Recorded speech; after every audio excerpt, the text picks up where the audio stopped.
Vamos a estudiar ahora un concepto muy vinculado con las preferencias, que se deriva de ellas, que son las curvas de indiferencia. Para dos cestas cualesquiera podemos decir si nos gustan más o si nos gustan menos, y siempre pues, podremos encontrar para una cesta otras cestas que nos gustan de la misma manera.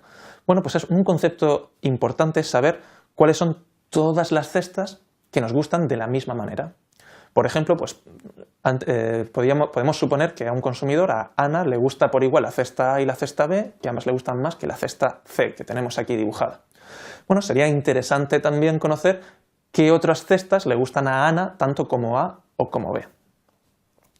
Bueno, pues, por ejemplo, pues podemos pensar que las cestas que le gustan a Ana, tanto como A y B, pues son las cestas que hemos representado aquí, las cestas D, E, F y G.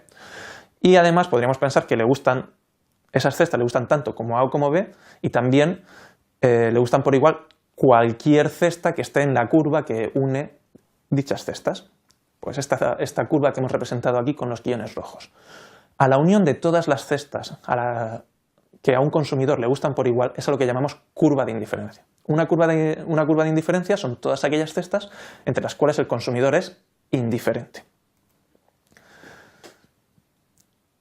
Para cualquier cesta, pues entonces podemos hallar la curva de indiferencia a la que ésta pertenece. Para cualquier cesta podemos hallar pues, todas esas otras cestas que nos gustan tanto como la cesta que estamos estudiando.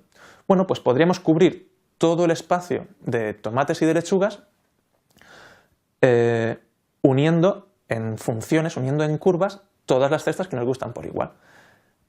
A la representación de todas estas curvas de indiferencia que nos marcan cuáles son las cestas que nos gustan por igual es lo que llamamos mapa de curvas de indiferencia, como os lo he representado aquí. Hemos representado el mapa de curvas de indiferencia en color azul, marcando todas las curvas de indiferencia.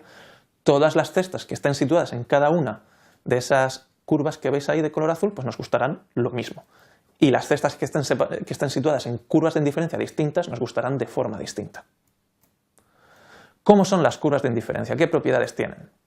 Bueno, pues primero, las curvas de indiferencia son siempre decrecientes. Es decir, si dos cestas están en la misma curva de indiferencia, pues una cesta, si tiene más lechugas, tendrá que tener menos tomates. Es decir, cuanto más tengamos de un bien, tenemos que tener menos del otro. ¿Por qué? Bueno, pensemos que las curvas de indiferencia no fueran así, que fueran crecientes. Es decir, que dos cestas que nos gustaran por igual fueran crecientes y una cesta tuviera más de los dos bienes. Entonces no se cumpliría el principio que hemos dicho antes de no saciedad. Es decir, tendríamos que a un consumidor le gustan por igual dos cestas cuando una tiene más de todos los bienes. Y antes hemos supuesto que al consumidor siempre le gusta tener cuanto más mejor. Por tanto, esto no puede ocurrir. ¿Qué otra característica tienen las curvas de indiferencia? Bueno, pues las curvas de indiferencia no se cruzan, no se pueden cruzar nunca. ¿Por qué no se pueden cruzar las curvas de indiferencia? Porque entonces ocurrirían situaciones paradójicas.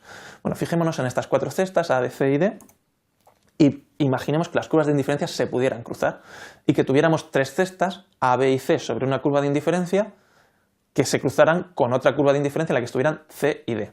Pero entonces ocurrirían cosas paradójicas. ¿Qué cosa paradójica ocurre aquí? Bueno, si nos fijamos, al estar A, B y C sobre la misma curva de indiferencia, esto nos indica que A, B y C nos gustan por igual.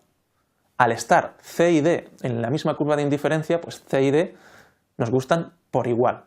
Sin embargo, si nos fijamos en B y D, vemos que D tiene más de todos los bienes que la cesta B.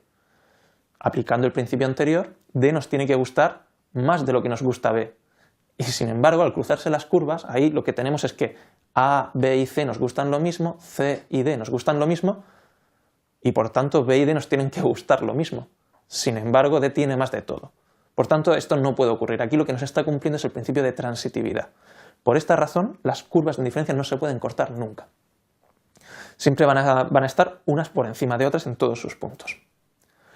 Las curvas de indiferencia además crecen hacia la derecha y hacia arriba. ¿Qué significa esto? Que si nos movemos hacia la derecha y hacia arriba, pasamos a otra curva de indiferencia con un valor mayor, en la que las cestas nos gustan más que las anteriores. Por ejemplo, en esta representación lo que tenemos es que las cestas situadas en la curva de indiferencia azul nos gustan más que las cestas situadas en la curva de indiferencia roja.